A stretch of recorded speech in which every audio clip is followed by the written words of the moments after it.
Welcome everybody to our program on religion in the public square. I first want to say that I'm gratified that all of you have come here today, tearing yourselves away from the historic and shocking news story that Kim Kardashian has dyed her hair platinum blonde. I'm sure you'll all be eager to return to that when our program is over. I first want to tell you that this program is sponsored by the Institute for Humane Studies, the mission of which is to promote a free society through advancing the development of talented students and scholars who share an interest in liberty and freedom. If you enjoy this event, you may love IHS's summer seminars. These week-long seminars engage your mind and inspire you like no other college experience. Sessions cover history, economics, philosophy, and other disciplines from the classical liberal perspective, offering new insights and inspiration for tackling the many issues facing our society. You'll debate and discuss ideas with enthusiastic faculty and peers throughout the day and late into the night. Each year, IHS awards over $1 million in scholarships to students from universities around the world, as well as grants to professors to hold events like this one. IHS provides various forms of career assistance, including mentoring, a job board, and online career development seminars. Finally, this event would not have been possible without generous support from the John Templeton Foundation. The John Templeton Foundation serves as a philanthropic catalyst for discoveries relating to the big questions of human purpose and ultimate reality. Turning to our program for today, we have a very good panel, although not quite as good as was intended because, unfortunately, because of the weather on the East Coast, Matt Frank is not able to be here in person. I have Matt's presentation, and I will read it to you. It happens that his views are pretty close to my own, so I will do my best to represent his views in any further colloquy, although there will necessarily be a great sacrifice in eloquence and coherence and intelligence because I am speaking on Matt's behalf, but I'll do my best. Matt, by the way, is the director of the William E. and Carol G. Simon Center on Religion and the Constitution at the Witherspoon Institute in Princeton. He's professor emeritus of political science at Radford University in Virginia, where he taught constitutional law, American politics, and political philosophy.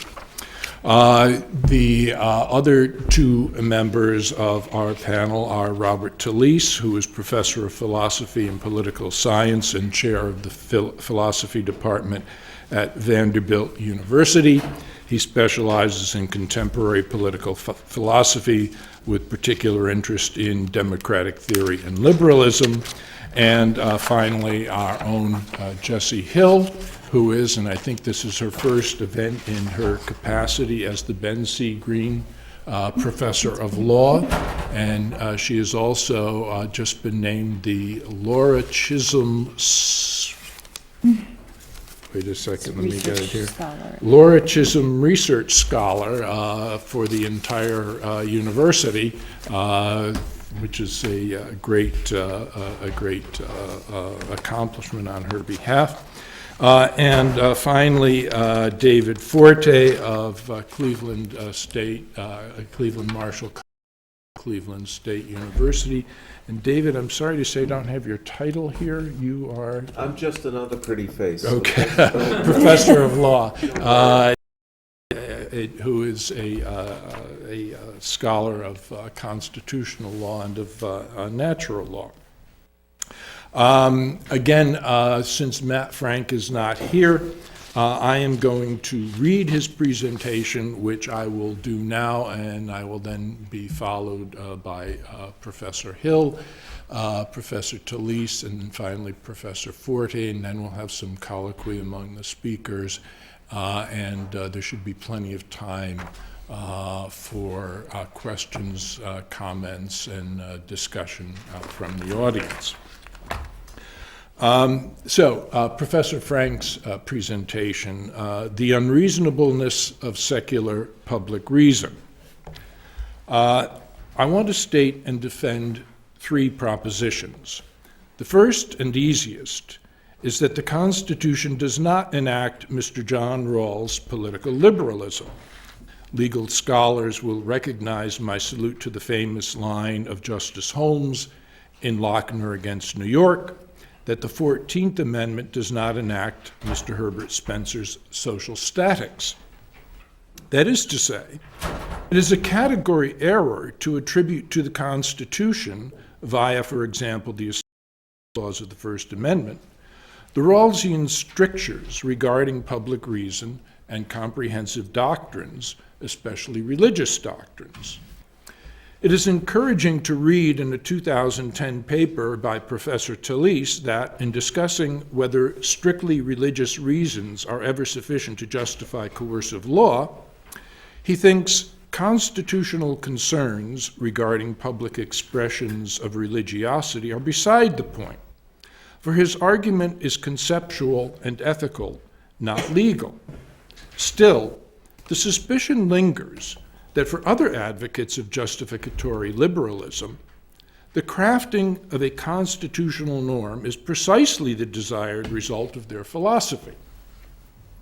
The accents of the public reason argument could be heard in the Iowa Supreme Court's same-sex marriage ruling in 2009, in which the court held that religious opposition to same-sex marriage was the real reason the state protected conjugal marriage in its law. And because of this rationale, the law lacked a rational basis and was unconstitutional. Likewise, Judge Vaughn Walker of the Federal District Court that struck down California's Proposition 8 in 2010 claimed to find as a fact that moral and religious views form the only basis for a belief that same-sex couples are different from opposite-sex couples with respect to marriage. For Walker, moral was synonymous with religious, and therefore, Prop 8, you guessed it, lacked a rational basis. The granddaddy of this strange argument is the view of Justice John Paul Stevens in the 1989 abortion case, Webster v. Reproductive Health Services.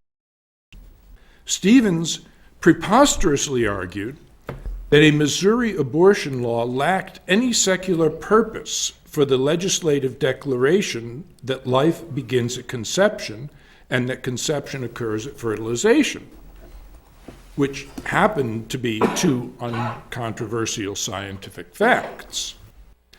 That he, Justice Stevens, could perceive only theological propositions at work in such legislation, and that, therefore, it violated the Establishment Clause of the First Amendment. This transparent attempt to cripple legislative efforts to regulate or prohibit abortions was predicated not only on a willful blindness about the character of the arguments employed by pro-life legislators, but on a tortured reading of the Establishment Clause. For even if it were the case that prohibition of abortion rested in the final analysis for every one of its supporters on a theological proposition about the sanctity of human life, such prohibition would not violate any reasonable reading of the First Amendment. For voters and legislators to act on religiously informed moral conviction in making the law may entail a blending of religion and politics that is disquieting to the secular mind, but it closes no gap in the separation of church and state, even assuming, as we need not, that the phrase expresses the best understanding of the Establishment Clause. No coercion to profess a religious belief, or even to conform to one, appears in such a law. No public resources are committed to any ecclesiastical establishment, and no advantage or special position is given to any sectarian institution in the law. An ordinary use of the police power on moral grounds cannot be condemned on Establishment Clause grounds merely because the motivations of those who employ the power from their religious beliefs. But this view, an open threat to the participation in self-government of millions of religious citizens, was seriously advanced by a justice of the Supreme Court. This brings me to my second proposition, that, quite apart from the Constitution, the Rawlsian public reason norm is a philosophical mistake, a transparently result-oriented political move that, even with the best of intentions regarding the prevention of political conflict, is doomed to backfire. As presented by Rawls in his 1993 book, Political Liberalism, the idea of public reason expresses a norm under which comprehensive doctrines, including reasonable ones, are to be generally excluded from public discourse, constitutional questions or matters of basic justice. By Rawls's definition, comprehensive doctrines were not necessarily religious, but the paradigm case of a comprehensive doctrine surely was religious belief. No such belief, Rawls was certain, would ever possess the free and willing allegiance of everyone in a democratic society. And so, for the sake of peace and justice, the truth claims of comprehensive doctrines must be left behind in the home, the sectarian school, or other informal institutions of civil society, and not carried into the arena of political contest and debate. What religious belief, in its fully coherent, ambitious, and comprehensive character, cannot offer is public reason accessible to persons standing outside the particular belief tradition in question. Its offerings are, therefore, not justifiable to others, expressing reasons they will even recognize as reasons, and those who hold a particular religious belief are therefore obliged to respect others' rights to hear arguments expressing such reason and no other kind. Whether cast in hard constitutional legal form, or, more softly, as an ethical norm of civic life, Rawlsian public reason seems to entail a simple rule for political discourse. God forbid one should mention God, unless one immediately makes another argument wholly disconnected from religious premises. We should beware of a philosophy in which so much work is done by the adjectives.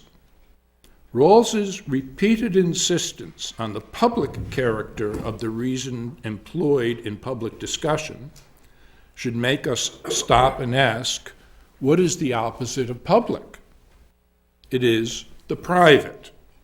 And since the counterpart to genuinely public reason in the Rawlsian calculus is the comprehensive doctrine, even the reasonable comprehensive doctrine, which is quite possibly correct, then it seems that the comprehensive and the private are equivalent terms. But it is not obviously the case that people's comprehensive views are private things in the sense that they do or should keep them to themselves. In the case of religion, the paradigm of the comprehensive view, people frequently hold themselves out in public as believers and even act together. They must have noticed this even in Cambridge, Massachusetts. In churches, mosques, synagogues, ashrams, gurdwaras, temples, and various other less worship-centered institutions of civil society, including many institutions that reach out to the wider community in a spirit of brotherly citizens whether or not they share the beliefs of those who create and sustain these institutions. The one undeniable fact on which Rawls pins his whole notion of public reason is that there is a diversity of such chiefly religious comprehensive doctrines. It is not even a fact that this diversity is necessarily a cause of conflict, although it can be and often has been. But Rawls's evident fear of such conflict leads him to construct a liberal that deals with religious pluralism by demanding that the comprehensive be treated as private. In short, religion must be privatized as a requirement of justice itself. The critics of Rawlsian public reason are legion, from John Finnis and Robert George to David Lewis Schaeffer, from Christopher Wolfe to Stephen D. Smith to Jeffrey Stout, and even our own George Dent. Oh, how'd he get in there? I think such critics have established beyond much doubt that Rawlsian public reason is a ramshackle philosophy whose true purpose is to seize the high ground for secularist prejudices. The more charitable of the critics point out that the Rawlsian norm is impractical and unworldly, that it would, at best, keep public discourse shallow, and represents a general loss of confidence in the capacity of reason. More sharply, others remark that Rawlsian public reason plays with a loaded deck and introduces a heckler's veto to be employed by anyone offended by even so much as a suspicion that others are bringing their religious faith to the public square. The inference of Rawls' faith is strengthened by the exceptions he makes. Although John Finnis, for example, has offered natural law arguments against homosexual conduct that are perfectly accessible to the reason of any interlocutor and grounded on no theological propositions, these arguments provide Rawls with his one and only example of a secular comprehensive doctrine that must be classed with religion as beyond the pale. Because arguments of this kind are expressions of moral doctrine, they fall outside of the domain of the political, the domain, that is, of public reason. This distinction between the domain of the moral and the domain of the political seems to be the merest ipse dixit for the case at hand, especially since the entire project of Rawlsian public reason is, on its own terms, an attempt to construct a moral framework for political life. The other notable exception in political liberalism is for the Christian motivations of the abolitionist movement in the 19th century and the civil rights movement led by Martin Luther King in the 20th. Permitting candid recourse to religious discourse such as King's is permissible, Rawls says, quote, when a society is not well ordered and there is profound division about constitutional essentials, such that non-public reasons are thought to be required to give sufficient strength politically to the ideal of public reason. Yet, the carving out of this exception appears to be a make-weight in the argument introduced to rescue Rawls from the embarrassment of saying that Reverend King could not find a home in his account of liberal justice. For what did King and his adversaries represent but a deep conflict over deep principles, resolvable only by reference to comprehensive doctrines, and a struggle for power between two competing ones. Rawls disapproves of arguments against homosexual conduct and approves of arguments in favor of equal civil rights regardless of race. He cannot, it seems, resist the urge to permit one of those arguments despite its being religious, and to outlaw the other despite its being non-religious. This is not philosophy, but political base stealing. Moreover, in terms of its stated purpose of avoiding conflict in a pluralistic society, Rawlsian public reason seems doomed to backfire. If converted into a constitutional norm connected to the First Amendment's no establishment principle, as we have seen some judges express it, justificatory liberalism is an obvious abuse of constitutional meaning and principle. As such, it is bound to evoke a hostile reaction from people who have a right to resent the judicial usurpation of their right to a legitimate victory in the making of public policy.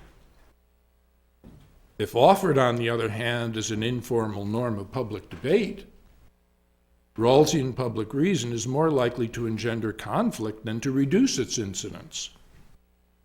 It is the Chris Christie of public discourse, telling religious citizens to sit down and shut up.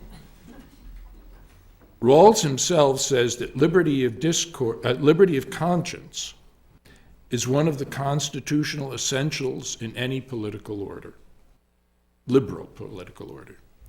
This is good to hear, but it is also quite telling that he says separation of church and state protects religion from the state and the state from religion.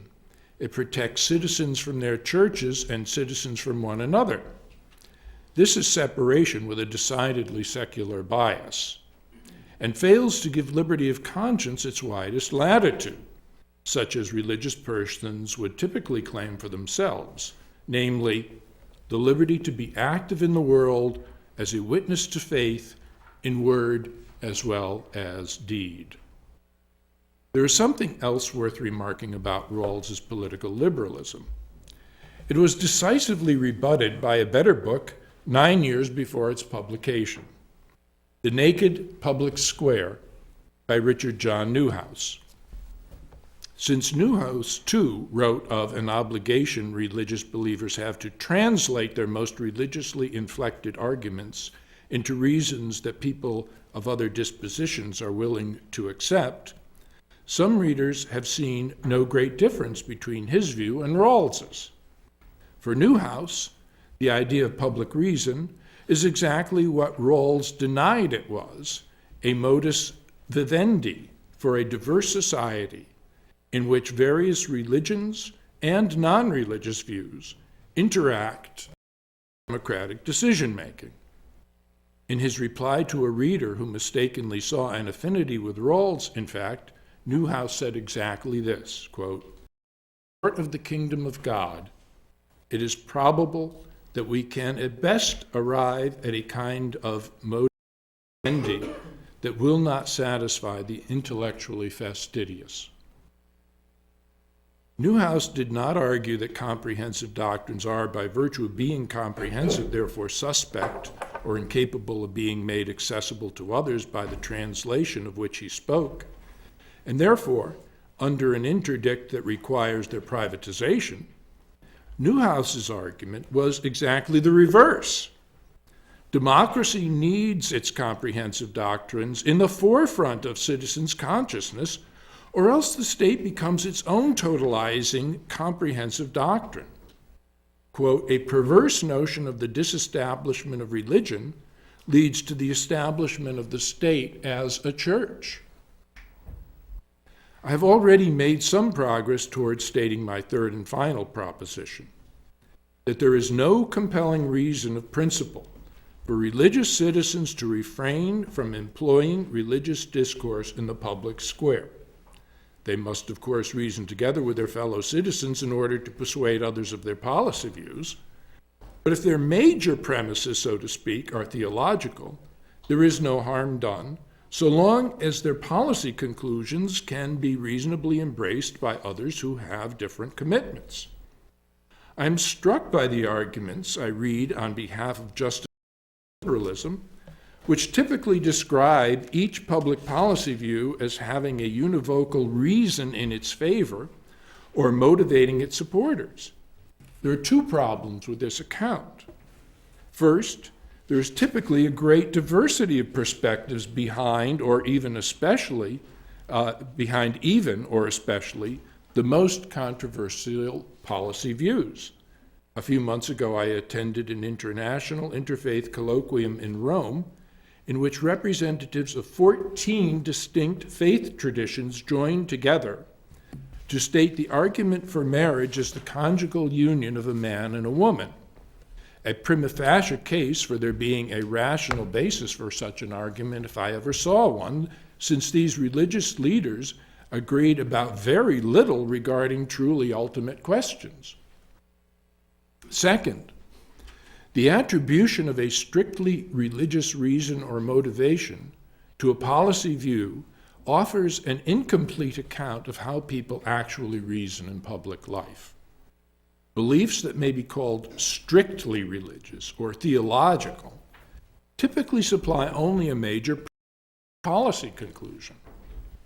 The minus will usually be supplied by other considerations of cost, of prudence, or practicality, of justice to others, or forbearance toward those same others.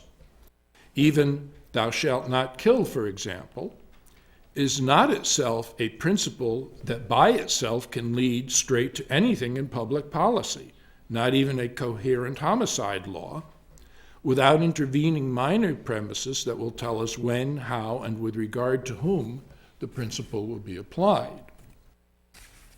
Some justificatory liberals are fond of adducing the examples of positions they oppose in the culture wars brought about by the sexual revolution, conservative positions on abortion and marriage, for instance, and asserting that these positions are inexplicable on anything other than strictly religious reasons. They have so far failed to establish even the descriptive accuracy of this part of their argument. But even if it were true without exception that all persons taking the conservative positions on these issues began with religious major premises about what God commands about human relations, it would amount to no disrespect of others. God commands respect for human life, or God commands the virtue of chastity in sexual relations, is hardly the stuff of disrespect.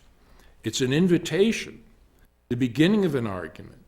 You can reject the invitation, or begin the argument another way, or demand a translation into terms you find more accessible. Maybe you'll get one. But the policy conclusion, to protect human life from conception to natural death, or to define marriage as a conjugal union of a man and a woman with a view to raising any resulting children together, cannot credibly be called an imposition of a strictly religious view by a coercive law. For it is nothing like requiring adherence to any particular view of the human person's relationship to whatever divine reality may be. It is not even a demand that we conform our behavior in accordance with the propositions stated by such a view. It is nothing more than the application of an ethical stricture to the legal environment, and it can be debated as an ethical structure and as a policy worth pursuing, or not on strictly practical grounds. Whatever perspective on ultimate happen to have proceeded from.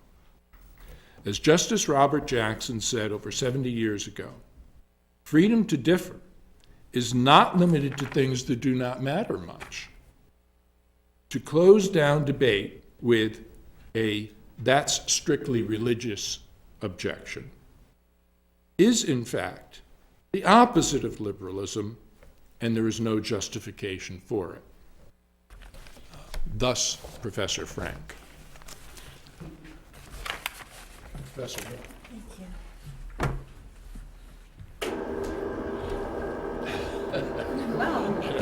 Ta-da! Good. I didn't have a presentation in any case. So I am not a political theorist. I'm a constitutional scholar, and so I want to be clear about sort of framing my remarks in that light initially.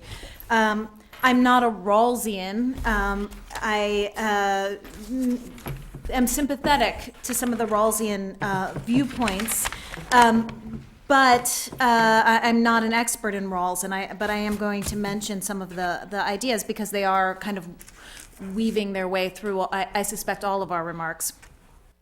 But my interest as a scholar in this area, I tend to generally support what has long been and is slowly no longer becoming the Supreme Court's focus on the problem of endorsement under the Establishment Clause, specifically that it's a constitutional problem when government action appears to endorse religion in general or one religious perspective over other religious perspectives or over non-religion. So I've generally been, in other words, a fan of the endorsement test, and I it sort of, although it's a bit of a mess at times, sort of grapples toward the right questions in this area. And so my remarks, or at least return back to that concept, I guess, a little bit as I talk through this problem of religion in public discourse. To me, there are two different questions or issues. Maybe I should say at least two, but there are two salient areas where the question of religion in public discourse or in the public square comes up. The one, and this is where I see Professor Frank's remarks maybe focusing the most, one is with respect to religious reasons for government actions, when religious reasons support laws. The second area that I think of is religious speech in public spaces. So that is also the question of religious religion in the public square. And here I'm thinking of things like, Ten Commandments monuments and crosses as war memorials and things like that. So I about each of these problems separately and why I think they're different kinds of problems that need to be dealt with differently, and where I stand on each of them. The first issue or problem about the extent to which religious reasons should be permitted in public discourse in support of laws or as reasons for laws. So I think that the Rawlsian position tends to get overstated here, and I think Professor Talese will be better able to speak to whether I'm right about that or not. But maybe I agree more than might initially appear with Professor Frank's remarks on this to some extent. I think it is not problematic to have religious reasons articulated by legislators or by members of the public in support of laws, in support of government action. I think it's only problematic when that is the only reason for which a law is enacted, or that's the only way that a law's purpose can be understood. This lines up for me, by the way, with the endorsement test that the Supreme Court has looked at. When a law can only be understood as when a law can only be understood in religious terms or as having a religious purpose, that's going to violate the secular purpose prong of the Lemon test that the Supreme Court has recognized as one test for when a law violates the Establishment Clause. It's also going to have the intent, the purpose of endorsing religion. And therefore is going to violate the endorsement test.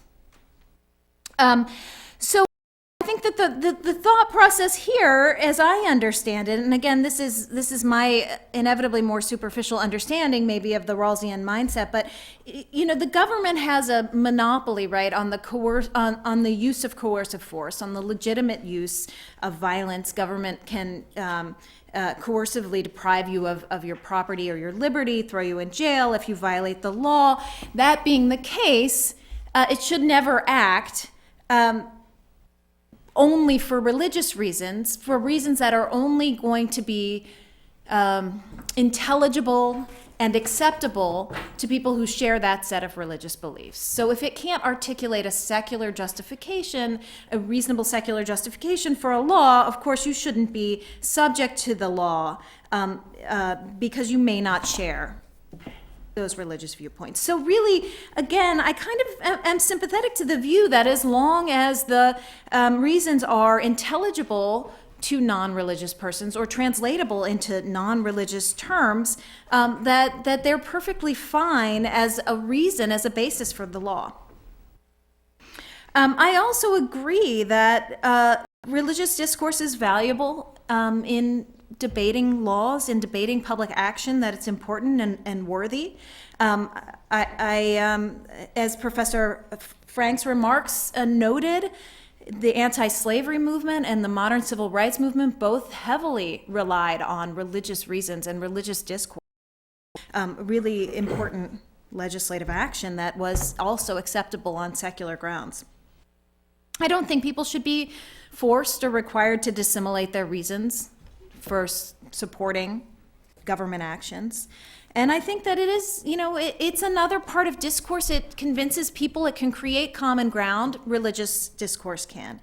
And actually, maybe we need to speak more in religious terms. Maybe public discourse would, in fact, be richer if there were more discussion over, whether the Christian, whether it's truly Christian to, say, discriminate against gays and lesbians or not, right? That's a conversation that should be had in public domains more often. But again, I think it's problematic when this is the only reason you can find in support of a law. And I do think that the number of laws these days where you can only point to a religious justification is pretty small. But I will say, I do think, well, let me take a step back before I do think that the same-sex marriage bans today are really only explainable in religious terms. I don't think I would have stood up here 15 years ago and necessarily said that, and I'm going to come back to that point in a minute, but I do think today the sort of evidentiary bases that supporters use in favor of these laws are increasingly being disintegrated. The sort of empirical basis for thinking that it's harmful to others to allow same-sex marriage or harmful to children have increasingly been discredited. And I really,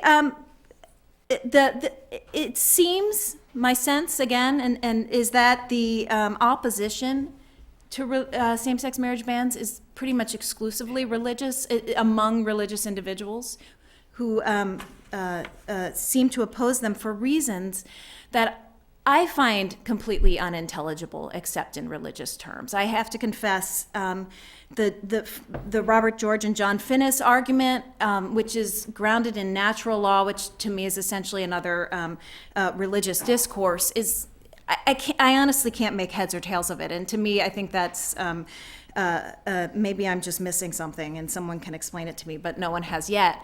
That it's not essentially a religious argument.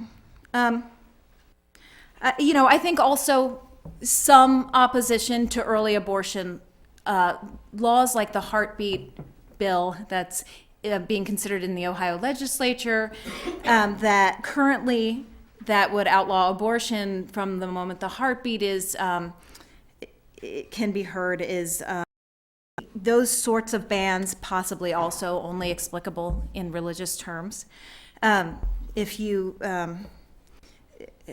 have ever heard a report of the legislative discussions of those sorts of measures and what goes on, you might be more convinced by this if you're skeptical now. The tone is extraordinarily religious. The problem here, and I want to step back because I do think this is a difficult question. That's why I'm being a little bit, if you're sensing a little hesitation with my remarks, I do think it's very difficult to distinguish between moral reasons and religious reasons. And I think that I take the position that moral reasons are acceptable in legislation. Purely religious reasons are not. And so much of our political morality in the United States is intertwined with religious beliefs. It reflects religious beliefs. It is drawn from a particular strain of religious belief. However, I do think, I guess that the fundamental line that is sometimes drawn there is that, morality, between morality and purely religious reasons, I think if you can at least show that there is some reason to fear harm to others, that harm is being done to others as a result of a law, then maybe that's a moral reason. But if there's no harm to anyone, if it's a purely sort of regulation of private conduct that doesn't affect others, I think it, and the reasons for it, for the prohibition, are largely moral and religious reasons. I think then that's kind of the distinction that can be drawn. So, and it's a tough one. It's also a tough one. But I think harm to others is kind of relevant in drawing this distinction between morality and religion.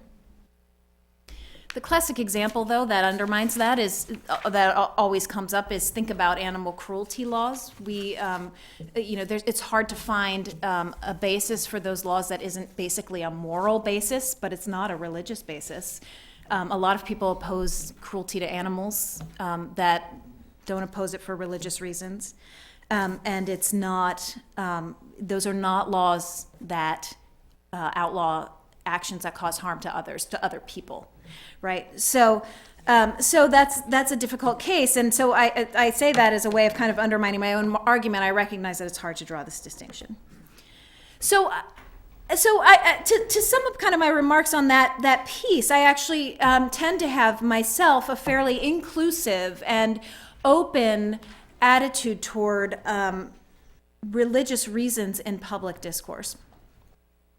I now want to move on to the second area of religion in the public square, which is religious speech in public places. So, as I mentioned, nativity scenes in the town square, crosses as war memorials, Ten Commandments displays everywhere. I actually think that this is more problematic in many respects. I'm more troubled by this kind of religious speech in the public square.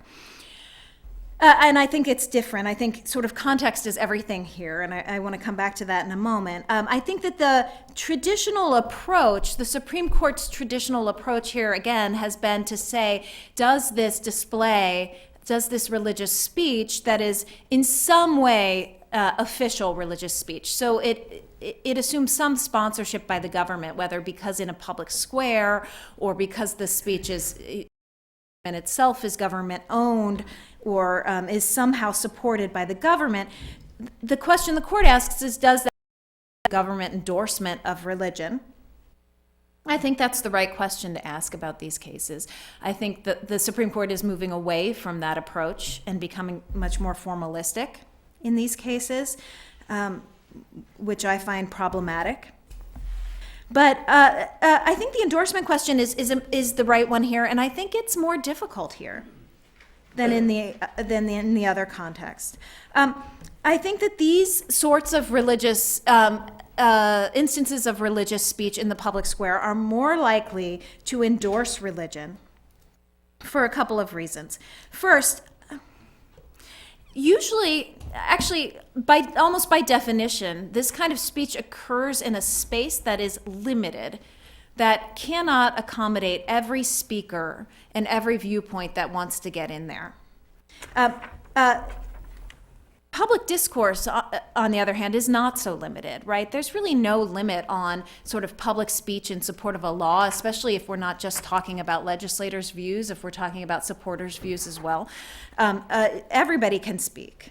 Everybody has an opportunity to put their viewpoint out there. In these cases, it's really all about staking a claim to a specific space, to a limited amount of government or public resources that cannot be controlled by everyone.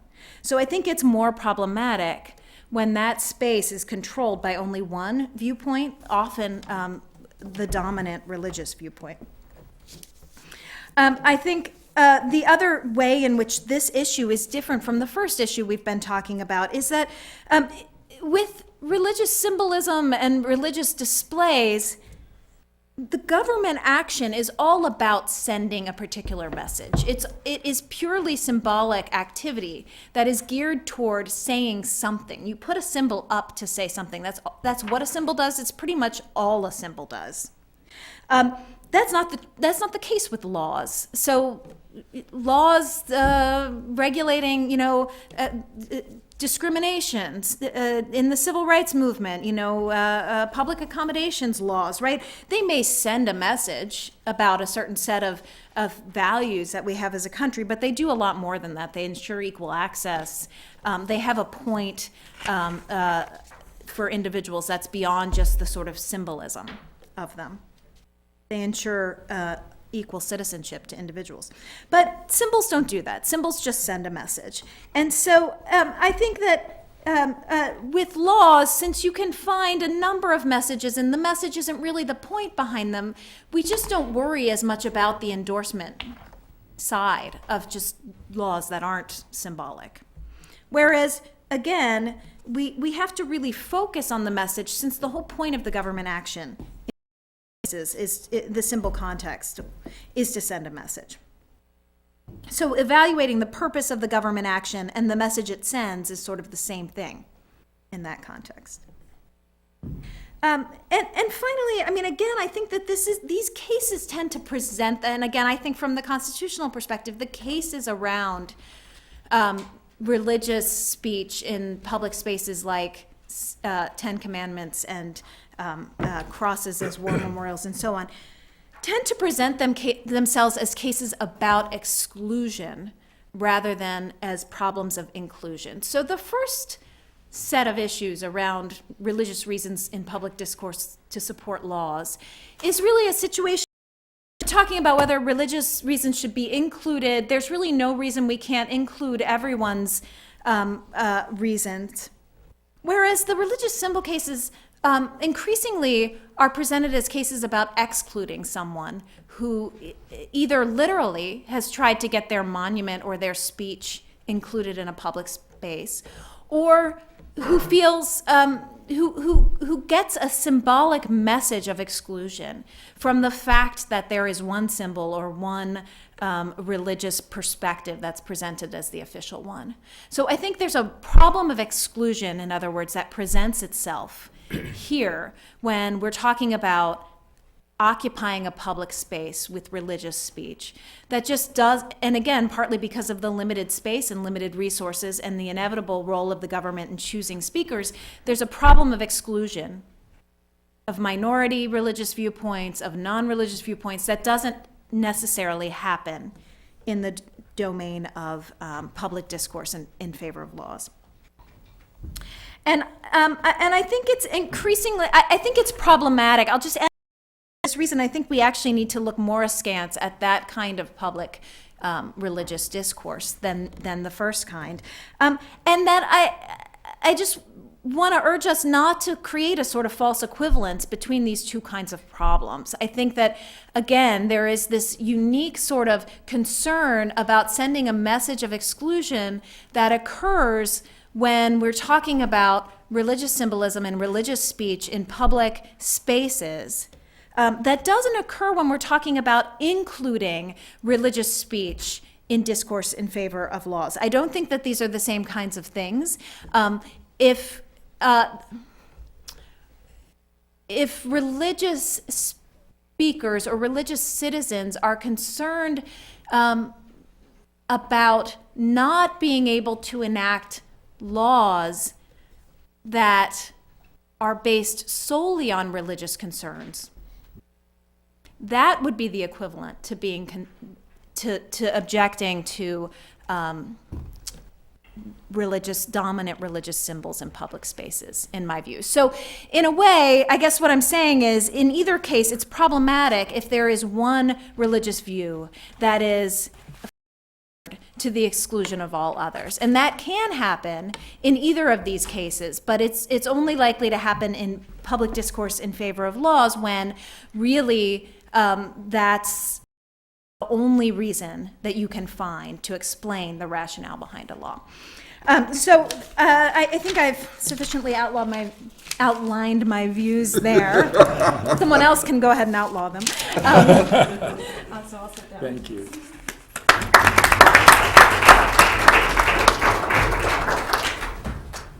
Alrighty. So the session today goes by the title "Religion in the Public Square," and there's a wide variety of issues, at least in philosophy, that sort of sail under that banner. And I think it's really, really important to keep those issues distinct, lest confusion emerge. And so one of the ways to try to keep the various issues that can be characterized as issues regarding religion in the public square distinct is to try to begin with the problem that at least one view that's often mentioned in discussions of religion in the public square is trying to respond to. And that's the Rawlsian public reason doctrine. I think it's really important in talking about that part of the issue to first get clear on what's the question that Rawls is trying to answer in developing this. And I think that if you don't start there, it's very easy to see the Rawlsian response as, just as Matt Frank called it, a ramshackle philosophy. But let's be clear, Rawls did not offer anything that's ramshackle. He might be wrong, but he's not an idiot. I'm sorry. He's a smart guy. And if you think he's wrong, it's nice that he's a smart guy. What kind of world would it be if the people who were wrong were also always the stupid people? So the view, I think, and let me say one very quick thing, right?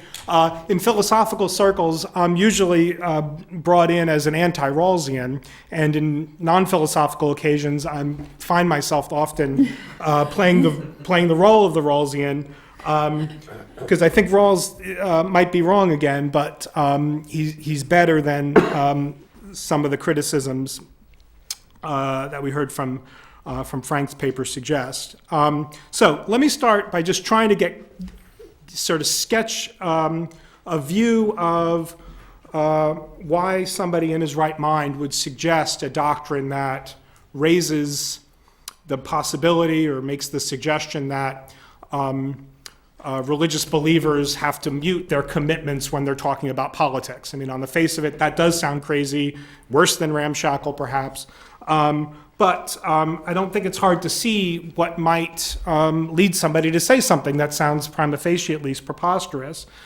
And then I want to try to argue that once you see the problem, the Rawlsian answer, or something in the neighborhood of the Rawlsian answer, doesn't look so crazy after all. And there might even be a good reason why religious believers, from their own religious premises, from within their own religious perspective, might see it as something to be welcomed rather than something to resist. And just to foreshadow, I think the crucial part in that, and again, Matt Frank's paper, I think, is typical of a lot of what goes on in this debate, where the public reason doctrine in Rawls is pitted against the religious believer or the religious reasons. And once you see that the issue really isn't between religiosity and secularism, but between religiosity of different stripes, then I think all the Rawlsian pieces fall into place, and something like the public reason doctrine in Rawls should be endorsed. Now, I think that there's a lot to be said about what that something like is. And again, I'm not a Rawlsian in the dyed-in-the-wool sense. I am a justificatory liberal, so that at least in certain conversations puts me clearly in Rawls's camp. So let's start with the problem then. So this is a problem that emerges internally to what we'll call liberal constitutional democracy. And a lot turns on what that three-part term means, liberal constitutional democracy. So I'm not going to spend too much time on sort of giving definitions, but I do just want to sketch out what I think is a familiar constellation of commitments, because I think that once you see that constellation and you see how familiar it is, I think the problem emerges very easily. So let's say democracy is a political order where collective binding policy and decisions are driven by the popular will, as registered by regular free elections and the activities of an open, vibrant public sphere. A democracy is a constitutional democracy when the popular will is constrained by a public constitution. And a democracy that is constitutional is a liberal constitutional democracy when its constitution establishes the equality of all citizens and specifies certain individual rights and liberties that serve as constraints on the popular will. Okay. So here are the four commitments then. This is a familiar constellation. A liberal constitutional democracy embraces them. Equality is the first. All citizens are political equals, thus are equal sharers in political power. Now note, guys like me make their living trying to spell out what these things mean. So what does it mean to be an equal sharer in political power? That's something for, 500-page books written by Ronald Dworkin, right? But some interpretation of that is what the commitment is. So equality is first. Second, accountability. Government is accountable in some sense to its citizens, and its actions in some way reflect the collective will. Again, 500-page books about how to make sense of that. Majority rule. Collective political decision is to be made by means of fair, regular, open elections in which citizens, again, hold equal voting power, and the majority rules. And then finally, liberty. But even political majorities are constrained by the rights of individuals. There are some things even political majorities, even vast political majorities, cannot get, no matter how many of them there are, namely violate the rights of the individual. Now, that's a familiar view. It's what holds people like Locke and Mill and Ronald Dworkin and John Rawls together, despite Kant too, despite all their differences. But whenever you've got and this is how philosophers earn their living, whenever you've got four conditions or four commitments, you can get a nice journal article or a 400-page book out of figuring out all the ways they could conflict. So I want to talk about a possible conflict between the liberty condition and some of the former three, equality, accountability, and majoritarianism. One of the most important individual liberties secured by this liberty condition is what we call liberty of conscience. This is the freedom of individuals to live according to their own lights, to their best view about what's important in life, and so on. The political order needs to preserve for everybody the freedom to live as he sees fit within very broad constraints of a Millian sort that we're familiar with. Arguably, and if this were a different kind of context, I would argue that liberty of conscience is the root of a lot of other really important liberties. Then there's emerges. Liberty involves the right of every individual to live as he or she sees fit within those broad constraints. Democracy involves collective self-government, where we must decide together how we shall live. In a democracy, when the citizens vote and the majority rules, the minority, the people who didn't vote for the outcome, the people who might have voted even against it, must accept the majority's decision. And I think that must is a moral must. I think that collectively binding political decisions create moral obligations, not just prudential ones. This requires some to live according to rules they didn't support and may even disagree with or even strongly oppose. Now, when it comes to low-stakes matters like who will be the city dog catcher, we might simply say to those who lose out, deal with it. And even when it comes to more momentous matters like who will be the president of the nation, we might say those who supported the losing candidate something like, well, you get to try again in 4 years. But sometimes democracy is not simply about the things we want or prefer. For himself, to adopt a policy for herself and her family, it can't be a justifying reason in the political world because citizens are at liberty to wholly disregard the Bible or deny that it has any moral authority whatsoever. So here's the upshot. In a democracy, government policy is in some sense, 500-page book there, the product of the citizens or the popular will. Accordingly, we are called upon to vote as a way of instructing government, of telling government what the will of the people is, telling officials in their role as directors of large-scale political institutions what to do. Again, we're frequently vote on questions that invoke our deepest moral commitments. And again, it's natural to expect that religious citizens would turn to their religious convictions for guidance on such matters. But if it would be wrong for the government to enact policy on the basis of a reason like, because the Bible said so, it looks like it's got to be wrong for citizens to vote on the basis of that reason alone. If it's wrong for the government to do something for a particular reason, it's wrong for you to tell the government to do that thing for that reason. That seems like just a non-controversial deontic principle. But for many religiously convicted citizens, their convictions and values are psychologically inseparable from their public life. It is part of the exercise of their religion, they say, to act on the basis of their religious values in public as citizens. To require otherwise, it seems, is to require a violation of the conscience of religious believers, or even to unduly restrict their free exercise. That's the problem, right? All I've done now is just state the problem, right? We think liberty is important. We think liberty of conscience is a really, really important liberty.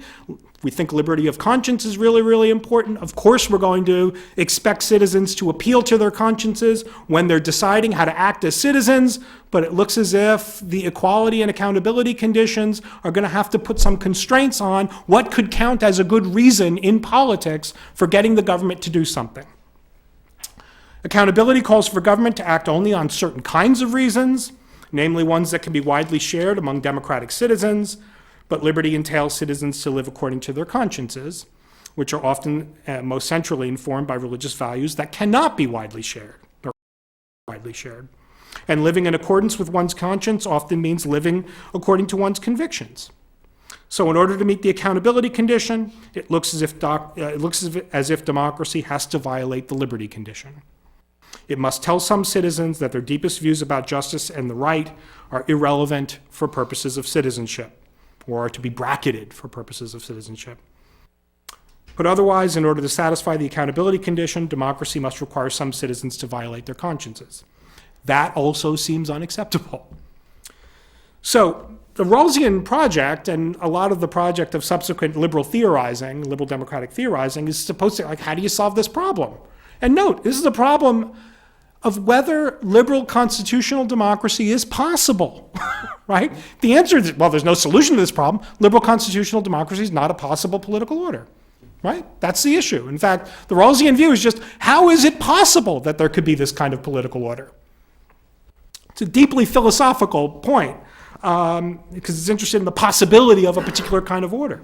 Now, philosophers, including Rawls and certainly subsequent to Rawls, propose a range of solutions that get complicated really quickly, that turn on all kinds of interesting distinctions between reasons all could accept, reasons no one could reject, reasons accessible to all, reasons accessible to all if they're being reasonable. Right? There are all kinds of what the meaning of is kinds of moments in this literature. And it's easily, I think, ridiculed for that reason. But note, sometimes, not always, I will say, but sometimes when philosophers get themselves tied up in this sort of crazy gobbledygook-sounding language, it's for a reason, right? The world's tough. It's hard to figure out. It's very complicated. And if you start with these more contemporary discussions of the problem that are trading on the difference between reasons everyone could accept and reasons no one could reject, it starts looking ramshackle. That's because that's not the place to start. You have to work your way into it. So some have argued that the solution lies in proposing to religious believers religious reasons for constraining the role of their religious commitments in public contexts. Robert Audi, for example, suggests that you just appeal to treat others as you would have them treat you. I think there's a difficulty in that. It still maintains the main premise that your religious reasons can play the role. We could talk about that if you like. I think progress should be made from another direction, noting that the problem is not particular to religious believers, but it arises in any case of what we might call constitutive moral conviction. Any time where an individual has a set of moral convictions or commitments that look like it's bound up with who they are as a person. It's constitutive of their identity. As people sometimes say, your religious beliefs are not things you have, they're things you are, that kind of thing. I don't think that that's only the case in religious conviction. That is, I think that it's possible for moral convictions of other kinds, non-religious kinds, secular kinds even, can have that constitutive element. I have a very good colleague and friend who is this way about utilitarianism. the greatest happiness principle for him, I think functioned like an article of faith for religious believers. It's sort of his guiding moral percept throughout all of his life. And I think that once you see that it's about constitutive moral conviction, of which religious conviction is just a convenient, prevalent, obvious example, I think the religion and politics debate takes on a different shape. For just as the Bible says so can't serve as a publicly justifying reason for the reasons I just sketched, neither could, to my friend, neither could the greatest happiness principle says so be a publicly justifying reason, even if it's a perfectly reasonable reason to justify the utilitarian's acts. That is, once we give up on the idea that the religion and the public square debate is a debate specifically about religious conviction or the religious content of religious convictions, I think we'll be able to see the issue has to do with justifying coercive public policy in a morally pluralistic society that is home to a number of reasonable citizens. By reasonable, we just mean people who are willing to see society as a fair system of cooperation among a bunch of people who are all moral and political equals. Hence, we'll come to see that the issue is not well framed as a clash between secularity and religiosity, but the issue really has to do with opposing and incompatible systems of constitutive moral conviction, which, despite their differences, nonetheless all allow proponents all to seek fair terms of social cooperation while recognizing each other as moral equals.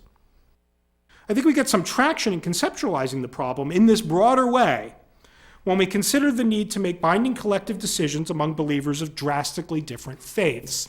When Matt Frank talked about that interfaith discussion among religious believers of different faiths, I wish he had included some indication of what kind of reasons they offered to each other. It'd be very surprising if there was such a great meeting of religious leaders of different faiths if some group of people just kept saying, well, the Pope says it's no good. We're done here. Right? Good. So I think we get some traction if we think about the need to make binding collective decisions among believers of drastically different faiths. I imagine that religiously convicted citizens would resist the idea that they could ever be morally required to live according to rules that can be justified only by reference to the principles of a religion that they reject, don't even regard as a religion. Right? That is, I think that the view that says, well, religious reasons can't be excluded seems very plausible when you think of the religions in question as fairly neatly circumscribed into certain sects of Christianity and maybe certain versions of Judaism. Once you add the Satanists as a religion, what that view means is that, well, some Christians are saying that they could be morally obligated to live according to rules that could be justified only by satanic percepts. And I take it that I'm not a religious believer of any stripe, but I take it I could never be morally required to live according to rules that can be justified only by appeal to the Lord Satan. That's not even a religion. Consequently, in order to protect themselves from having to live according to rules that can be justified only by appeal to to religious views they are officially required to regard as religion, religious believers need to see, or may see that in politically advocating strictly on the basis of their own religious beliefs, they're seeking to impose on others that very fate, forcing others to live according to religious principles that they, the others, regard as alien and might not regard as properly religious. Imagine certain Christian sects' attitudes towards the Pope.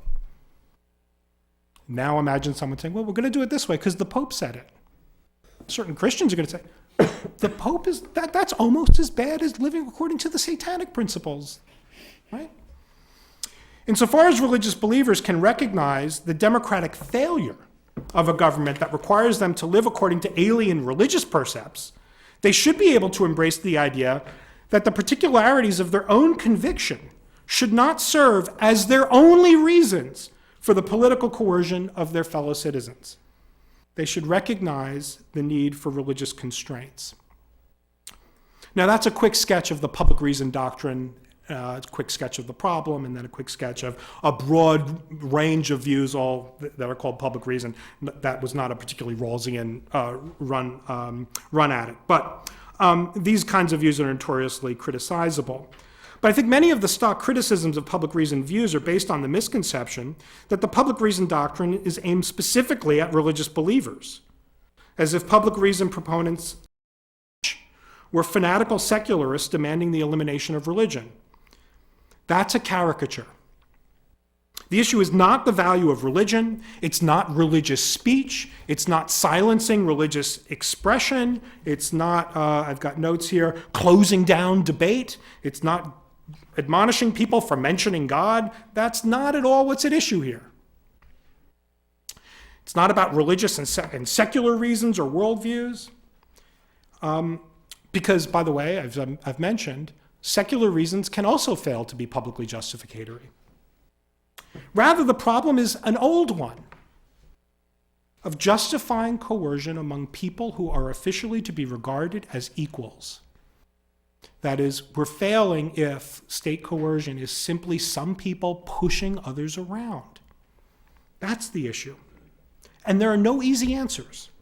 But it's important to recognize that no one who supports a liberal constitutional democratic order can avoid taking a stand on the issue. Every view, in fact, it's not only every liberal constitutional view, I think civic Republican views have the same. Every view on this of democracy has to have a theory of reasons count. Which ones? Because none of us think, well, because I'm the richest is a reason of the right kind, or I'm the strongest, or I'm the best looking. Every democratic theorist thinks those are reasons for people to do all kinds of things. That's not a reason the government can give for forcing people to do things. So every view's got to have a doctrine of public reason, a doctrine about what reasons count. And every theorist has to draw the line between the public and the non-public. Despite Frank, it's not a distinction between the public and the private. It's the public and the non-public. If we deny that this line could be drawn in any principled way, we also deny that liberal constitutional democracy is even possible. And that conclusion is, I really hope, still premature. Thanks.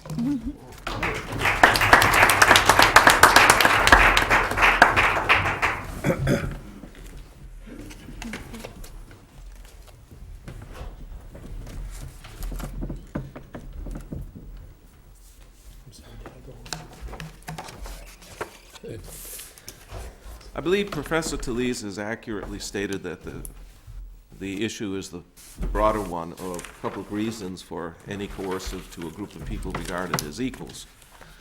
But in our particular society, the American society, the religious reasons are unique, or a unique problem, not just another problem. A couple of months ago, I was down at the Ohio State General Assembly testifying in favor of the heartbeat bill, and I made no religious arguments whatsoever. I didn't need to. The science and the biology were incontrovertible.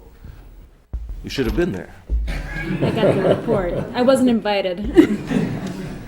One of the opponents to the bill made a purely religious argument. I had no problem with that. So on the way home, I'm sure all of you lawyers have had this experience. I'm driving home, and the testimony went over very well. As I said, it was incontrovertible. But still, I thought of a question. I could have answered that one a little bit better, and I really missed a good opportunity for this or that. And that brought me in mind of all people, Justice Kagan. If you saw the oral argument or read the oral argument a couple of days ago in the Burwell case, Justice Kagan loves to be the law professor. She gives these controverted hypos that only a law professor could think of. And so she gave this controverted hypo to Mr. Carvin, who was arguing in favor of the petitioners, and she was talking about her clerks doing this and doing that, and Mr. Carvin tried the best as he could to try to understand it. And then Justice Alito piped up and saw immediately. And she said, on the record, he's good. Well, I recalled hearing one of her convoluted examples on the oral argument on the town of Greece versus Galloway. That was the case in 2013, whether the town's practice of opening its town board meetings with a prayer offered by members of the clergy violated the Establishment Clause.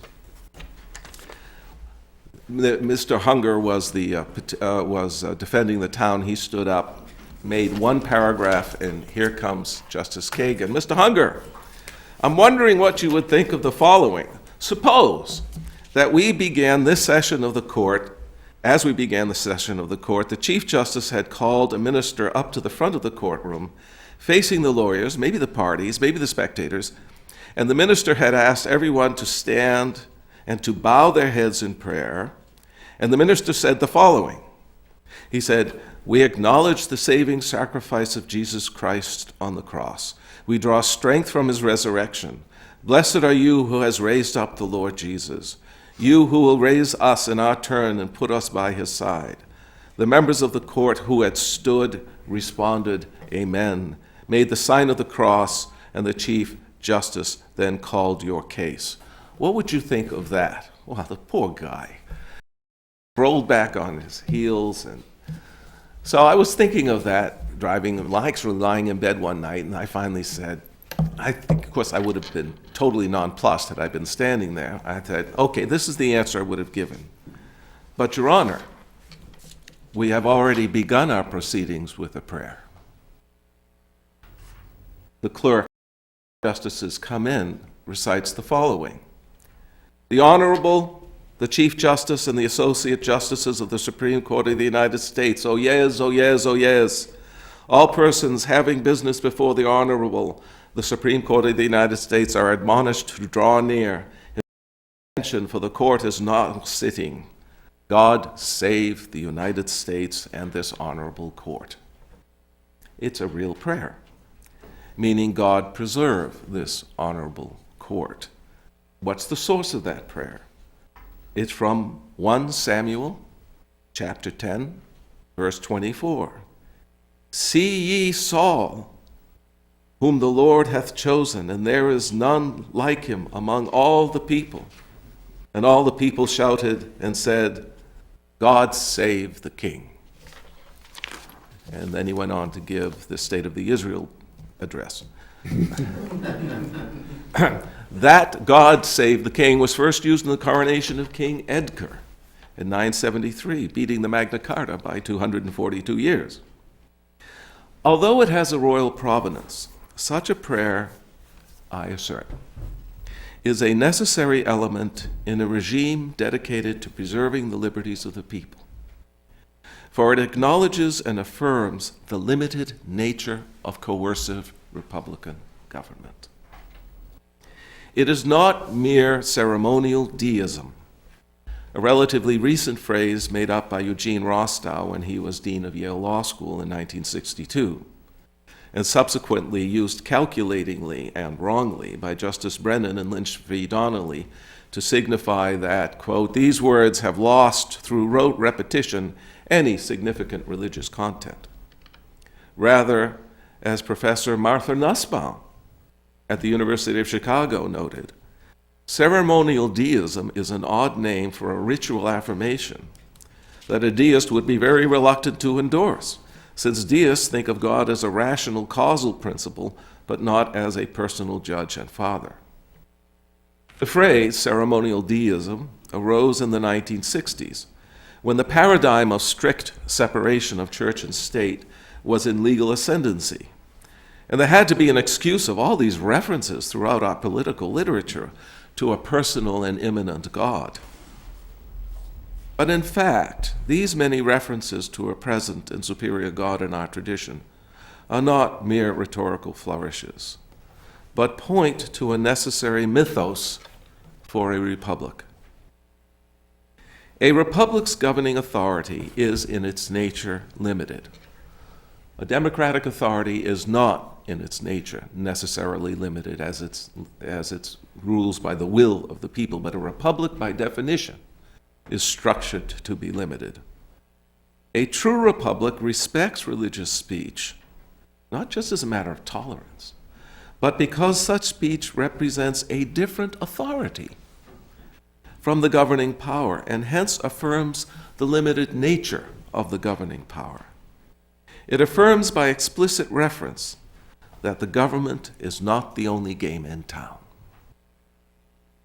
These references to God as judge or as helper in our literature are the chorus in our Republican Greek play. It is the slave holding the garland of laurel over the head of the triumphant returning Roman general while intoning, "Remember that thou art only mortal." This is why de Tocqueville noted that religion was the first of America's political institutions. He explained, "I do not know whether all Americans have a sincere faith in their religion, or who can search the human heart. But I am certain that they hold it to be indispensable to the maintenance of republican institutions." The iconic phrases that swirl about us in motto, oath, and presidential statement have the salutary lesson of warning the state of the danger of political hubris. That is only through government and the political process that social and moral problems can be addressed. On the contrary, what these ubiquitous reference to the divine in our public discourse signal is that for the liberty, there are limits to what the government can do. The framers erected mechanical checks to limit government and to limit what the people's democratic will might do to undermine liberty, as we so familiarly see in Madison's Federalist 10, 47, and 51. But they and their successors went further. Guarding against sectarian, as well as other factional use of government to suppress others, the framers nonetheless cabined the enterprise of government normatively by affirming the existence of God, by acknowledging him as a judge, and by admitting their own human limits by relying upon him for beneficent aid. The religious speech that a republic respects can be evidenced in the very source of the right to govern. As James Otis declared in 1764 in articulating the grounds for American resistance to Parliament, quote, "The sum of my argument is that civil government is of God, that the administrators of civil government were originally the whole people, that they might have devolved it on whom they pleased, that this devolution is fiduciary for the good of the whole." Thus, the very legitimacy of republican government, according to the framers, depended upon its respecting the liberties of the people as sourced in God. Recall Jefferson's plaint about slavery in the 1774 Summary View of the Rights of British America, quote, "Can the liberties of a nation be secure when we have removed the conviction that these liberties are the gift of God? Indeed, I tremble for my country when I reflect that God is just, and his justice cannot sleep forever." Or in the justification for the existence and the founding of the government itself. Sometimes these words can become so familiar that we fail to notice their political import.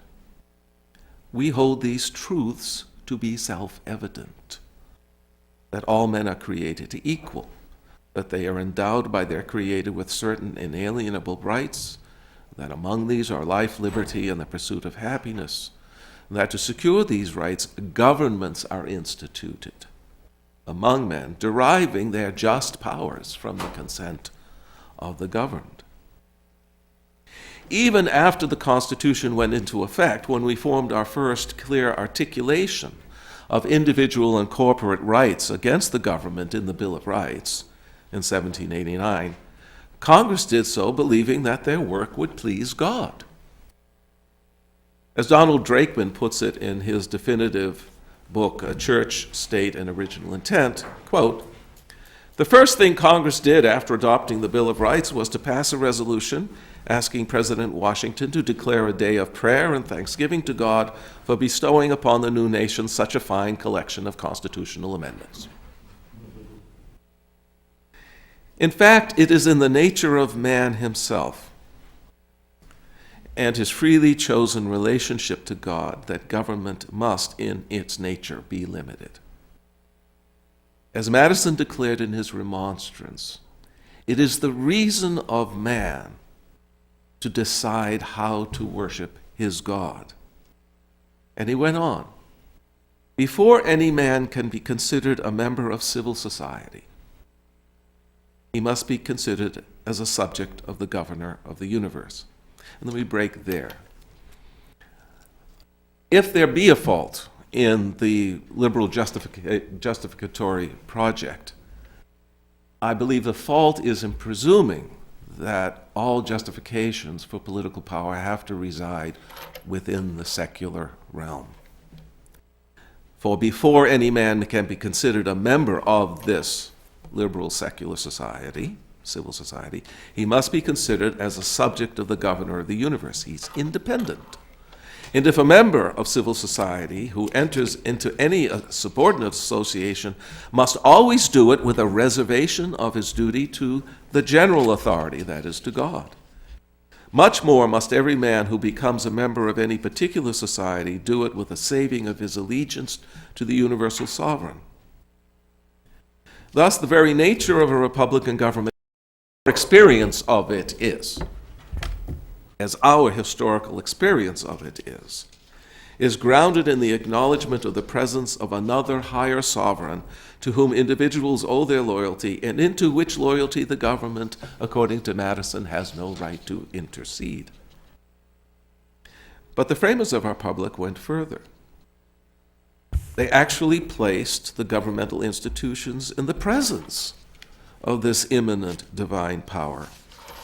The week after the passage of the Bill of Rights, which included the Establishment Clause, Congress hired a chaplain to begin each day's deliberation with a prayer and acknowledgement of this very same God. Congress provided for chaplains in the most coercive element of government, the armed forces. And they soon would begin the tradition, continued for a century or more, of hiring missionaries to convert the Indians so that the Indians could adopt our more civilized and republican ways. And when Lincoln rededicated the torn republic back to the founders, he did so with a prayer, quote, that this nation, under God, shall have a new birth of freedom. But were the framers as beholden to God of our liberties when it came to the deliberative process, the topic of this particular panel? Explicitly so. Washington, to whom all looked for example and whose example fundamentally shaped our mode of constitutional governance, could not have been more transparent. In his first inaugural address, he declared it as part of his, quote, first official act to offer his, quote, fervent supplications to the Almighty Being who rules over the universe, that his benediction may consecrate to the liberties and happiness of the people of the United States a government instituted by themselves. And in his soon-to-be-issued Thanksgiving proclamation, he offered the prayer to God, quote, to enable us all, whether in public or private stations, to perform our several and relative duties properly and punctually, to render our national government a blessing to all the people by constantly being a government of wise, just, and constitutional laws, discreetly and faithfully executed and obeyed. Lincoln, too, called upon God to provide for good laws, with malice toward none, with charity for all, with firmness in the right, as God gives us to see the right. But it was Washington again who seized on what should guide public policy. Well, It's easy enough for you to say. He's a higher authority.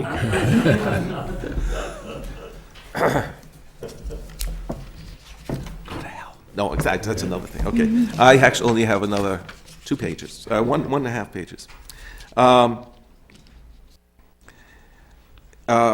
In his farewell address, he charged, whatever may be conceded to the influence of refined education on minds of peculiar structure, which I think are liberal academics, but nonetheless, of refined education on minds of peculiar structure, reason and experience both forbid us to expect that national morality can prevail in the exclusion of religious principle.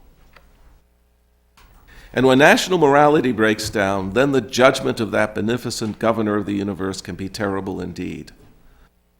Fondly do we hope, Lincoln said, fervently do we pray that this mighty scourge of war may speedily pass away, yet, if God wills, that it continue until all the wealth piled up by the bondsman's 250 years of unrequited toil shall be sunk, until every drop of blood drawn by the lash shall be paid by another drawn by the sword. Still it must be said, the judgments of the Lord are true and righteous together.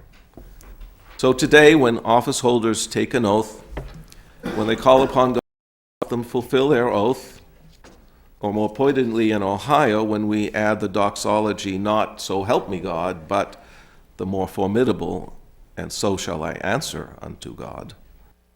When we add to the Pledge of Allegiance a declaration that we are a republic under God, when we adopt the national motto, in God we trust, these are not instances of empty ceremonialism, but explicit affirmation of the necessity of a divine authority that is the ultimate source of rights, of guidance, and of judgment. Virtually every political reform in our nation's history has had as its source a religious motivation and belief. Common education, abolition, workers' rights, protection of women, temperance, desegregation. But we miss the picture of social betterment in this country if we focus only on that which comes out of the political process. Religion has transformed and refined our society, independent of government, as no other source has. Think of the hundreds of hospitals, the thousands of institutions of education, the social services of feeding the hungry, ministering to prisoners, caring for the millions subject to addiction and alcoholism, protecting immigrants, the unborn, the marginalized, the widow, and the orphan. And here are the wages of allowing the political process to dominate social reform and preventing religion from being part of that political discourse.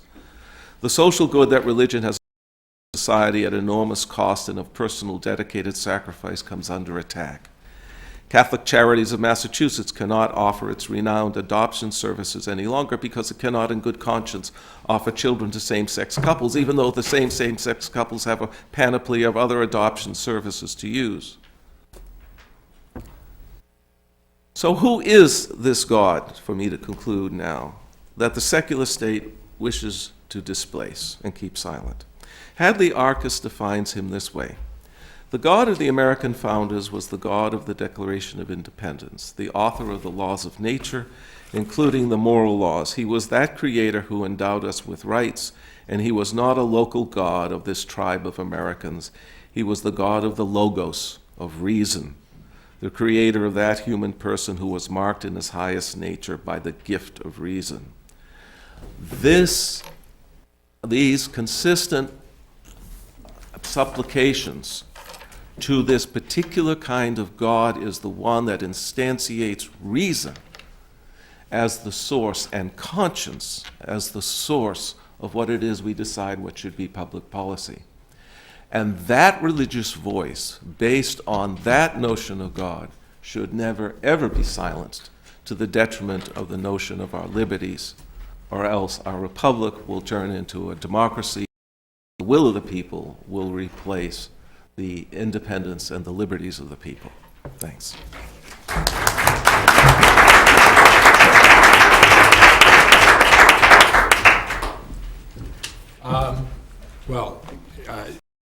This raises a whole lot of questions. I want to let the speakers respond to anything that's been said, and I want to get questions from the audience, but I'm first going to exercise my prerogative and I have many questions, but I'll limit myself to just one. I'd like to ask Bob Talese. In talking about the idea of public reason, we ought to have to give public reason that all people could be expected to understand, at least. And norms can't be derived from fact and reason. And when we try to explain some action or some view that we have, we do so by going back to some more basic principle. I want to change this tax law because I think it would produce greater equity. And what do I mean by equity, and why do I want equity? But we eventually come to a first principle that can't be explained by any other principle or by fact and reason. And David referred to the Declaration of Independence, a document of immense importance at the time, and still, because again, the revolutionaries, the rebels had to explain their views. And what were those views? What were those norms? That all people are equal and have certain rights, and that are among them are life, liberty, and the pursuit of happiness. But since most people at the time, and perhaps even most people today, don't believe that to be true, they had to say, well, where did you get that? Where'd you get that? Answer, they're endowed by God. Is that a public reason? How do you know that? It's self-evident. There's no further proof, no further demonstration of fact and reason that could be given. You've arrived at the basic. You can't arrive at it. You just said it's not derivable. How do you arrive at it? You've come to the. How do you come to it? Articulate. How do you articulate it? Why do you need to articulate it if it's self-evident? Well, that's the point. And for Yeah, many that's the people, point. That cuts in and- my and favor. For religious people, the point is that these things are self-evident, and isn't that as good a reason as it was in the Declaration of Independence? I think that the idea that something is self-evident for a group of people is a contradiction. There's self-evidence, that's a property of the proposition, not a property of your attitude towards the proposition. Sure, people take certain principles, Euclidean principles, the bases of arithmetic as self-evident. Nobody denies that. You're claiming that they are self-evident. Well, That can't be self-evident for somebody. They're either self-evident or not. That has to be a property of the claim. but does the Declaration satisfy the requirement of public reason? It seems to me that based on what you said, it does not. What? I'm sorry, say that again? Does the Declaration of Independence meet the requirement of public reason? Of course it does. How? Because it's not proposing a reason, particular action of state coercion. It's making a case for secession from a monarchy. That's an easy answer. Okay, I'll stop there. Well, can I just respond to the first thing? So, to say that a basic is therefore non-derivable from fact or reason is one view, one basicality of a moral principle. But it's only one view, and I'm not even saying it's not the right view. What I am saying is that it's a minority view among moral philosophers who earn their living thinking about these things, who think that, no, the basicality of a principle does not entail its non-derivability. Basicality means something else. Now, we might think that that's a wrong view, right? Natural law theorists think that that is a mistake. But there's a debate to be had there. And the people who are on the other side of it say smart things about what kind of normative basicness can be found, even from derived principles, if the derivation is close enough or of the right kind. So I think that, again, you need a public reason doctrine only once you're ready to recognize reasonable controversy among a number of really good, plausible, defensible moral views. If you don't recognize that, you're not going to see the need for public reason. Whoops, whoa. Listen to that. Don't get carried away. Yeah, quiet. I just will put one footnote of disagreement on one phrase that Professor Talese said. Natural law is not intuition. Natural law is a method of philosophical investigation that arrives at basic principles. I just want to make sure it's not misunderstood that way. I don't know how you could arrive at them if they're basic. But anyway. Okay. Questions from the audience? Gentlemen? Thank you. That was fascinating. I wonder if, and I guess I suspect I'm going to throw myself into a whole different philosophical mess, but it appears to me that one of the reasons there is such a difficulty, and this goes, I think, to both Matt Frank and Professor Talese, that there's an epistemological question at the core of any such discourse, but particularly for sort of faith-based epistemology, right? Which is, one can have knowledge, one can believe a particular thing, whether it's religious or not. Then the question arises, how does one communicate that knowledge to other people in a way that is going to be persuasive and engage in debate? And that requires a common understanding of, first, what is the language that you can use in that discussion, what are the elements of evidence that you will then all accept as a basis for that discussion.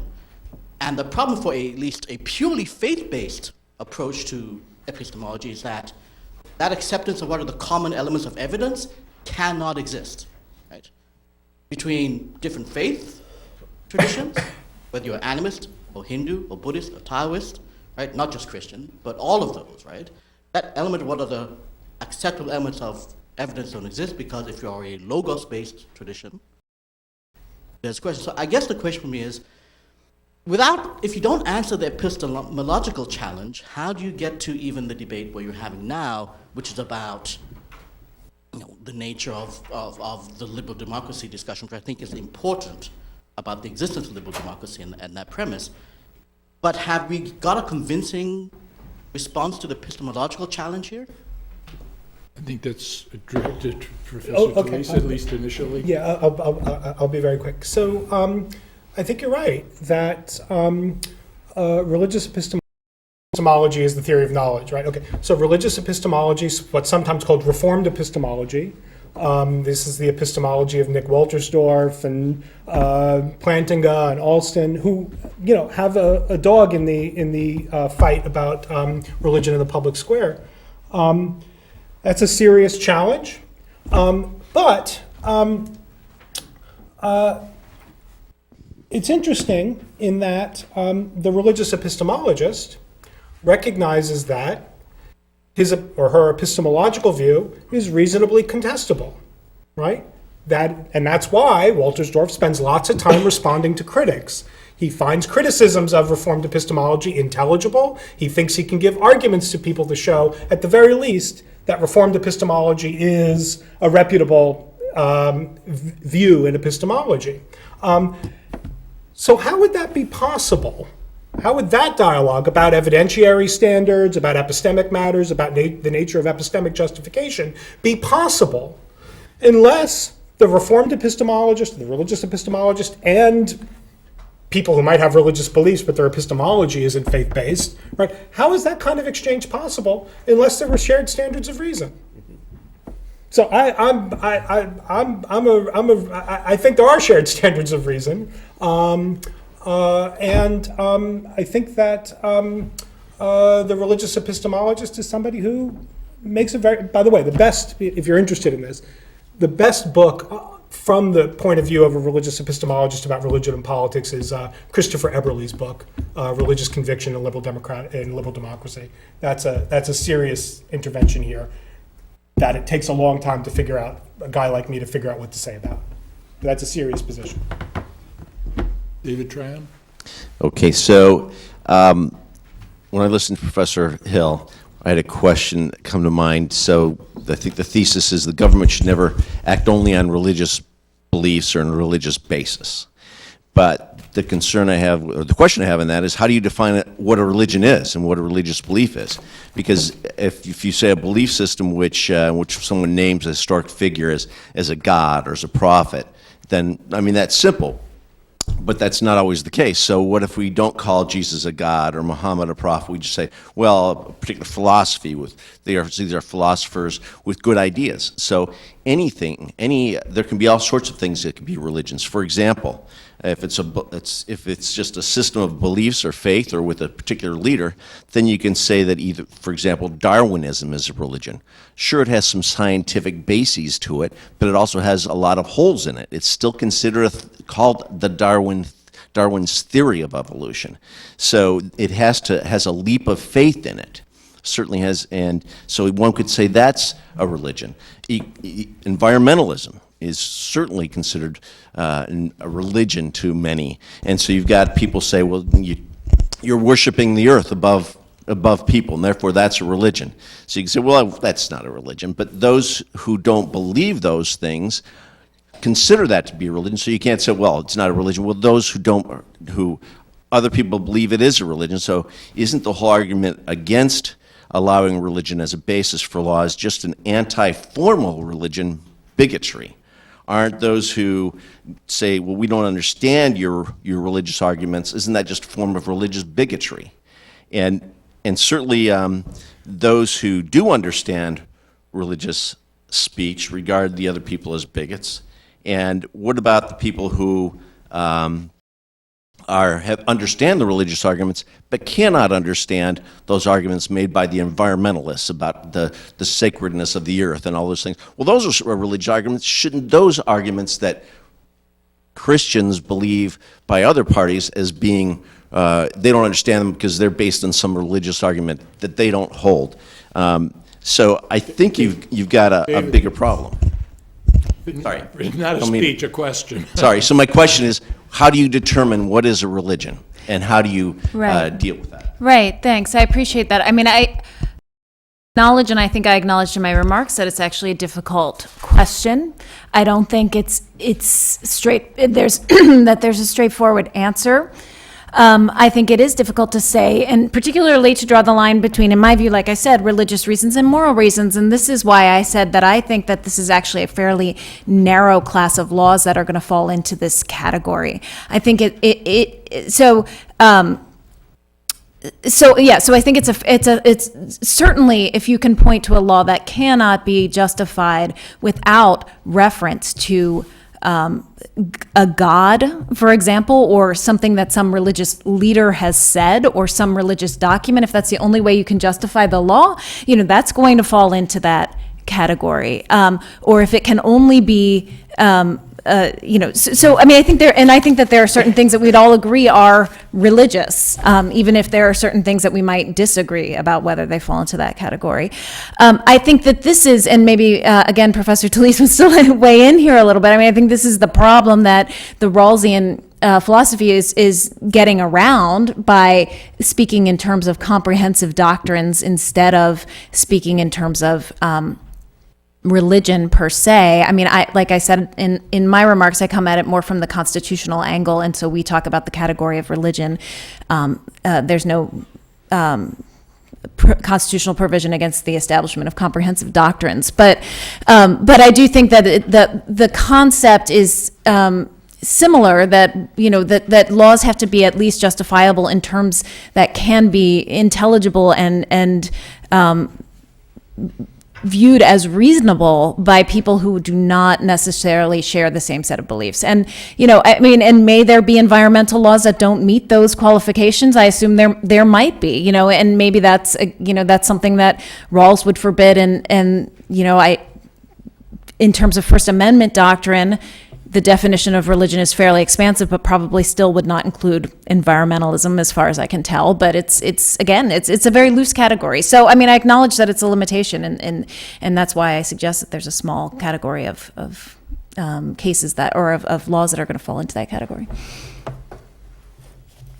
Lucas. Dr. Talese, I'm wondering if you're making a case for a comprehensive doctrine yourself. If the government has to be able to explain to every single governed person a good reason for that law, is the reasoning reduced to a sort of methodological materialism? And if you're restricting political discourse in government to a methodological materialism, how does that not translate into a metaphysical materialism in government itself? And then doesn't that become the de facto religion of the government? Good. So no. So let me, again, I'm a little uneasy about being the voice of the Rawlsian in this conversation because it's really not my considered view. We won't hold it against you. Thank you, I appreciate that. Again, I think the Rawlsian view is formidable, but not right. So let me just give what I take to be the if one of Rawls's students, if Samuel Freeman or somebody were here, this is what I think that person would say. And this is a part of the Rawls view that I don't think is so problematic. But Rawls was a clumsy writer. Let's put it politely. The business about comprehensive doctrines is not just synonymous with collections of moral propositions, because the Rawlsian view of political liberalism is a moral doctrine. What Rawls claims is that it's a moral doctrine that's not reasonably rejectable among those who are invested in the project of forming a social world of fair cooperation among free and equal moral persons. Just think about those words that just came out of my mouth. There's a lot of moral content there, right? So Rawls isn't even saying that there couldn't be moral reasons for the government to coerce people. It's that there can't be controversial among reasonable citizens moral reasons, right? So Rawls is willing to say, when the state says, we're going to enact policy P because that's required from the point of view of equality, they've said something moral, they've given a moral justification, they've not articulated a moral comprehension that's reasonably rejectable among reasonable citizens. So it's not a materialist in the sense of devoid of moral content, right? It's just trying to, he's got this other image, again, Rawls was good at slogans, but not in the second book, right? The difference principle is a nice slogan. Second book is filled with slogans that don't quite work. Overlapping consensus. We're trying to get the moral content that is shared, not all the way down perhaps, but at least it's something more than just the surface, among all the reasonable moral views. With reasonable just meaning a doctrine is reasonable if the people who hold it can see the value of upholding a social world of fair cooperation among free and equal citizens. So I don't think that there's an amorality in the Rawlsian view.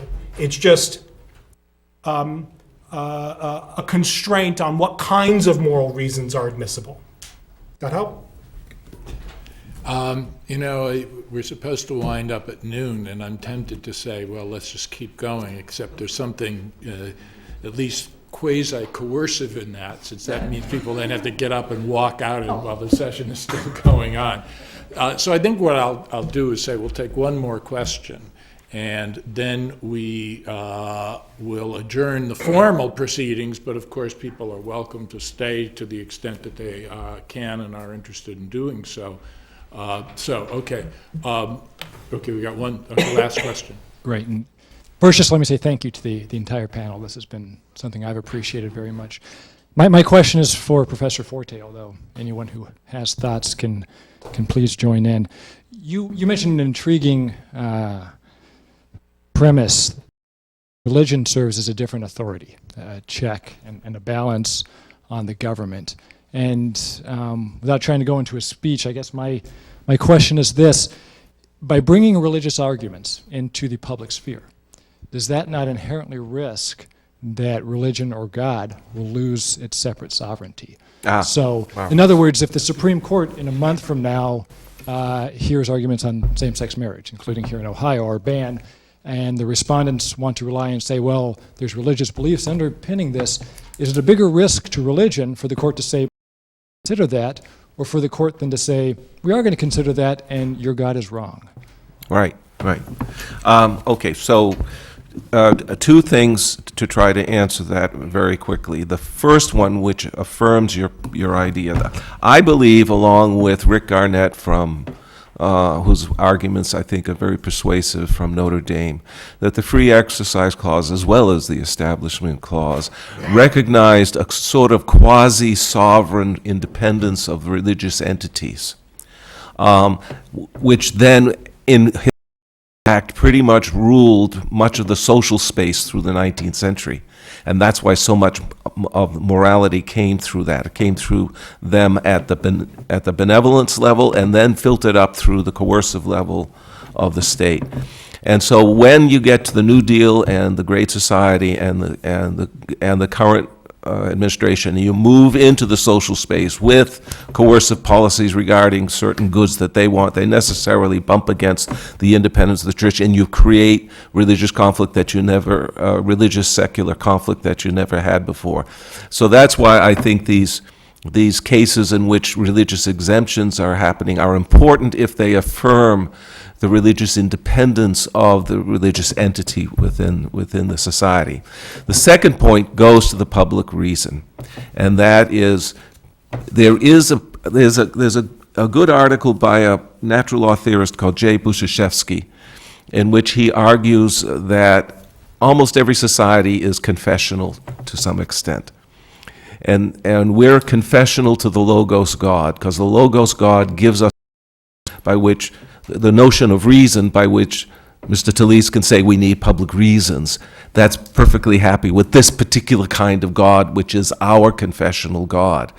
And so to the extent that we affirm what Professor Talese says, that we need to have publicly ascertainable and understandable reasons across religious traditions, we are still affirming that religious tradition which established the Republic to begin with.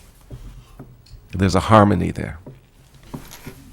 Very good. Thank you all for coming, and thank you, the speakers. I think it's been great.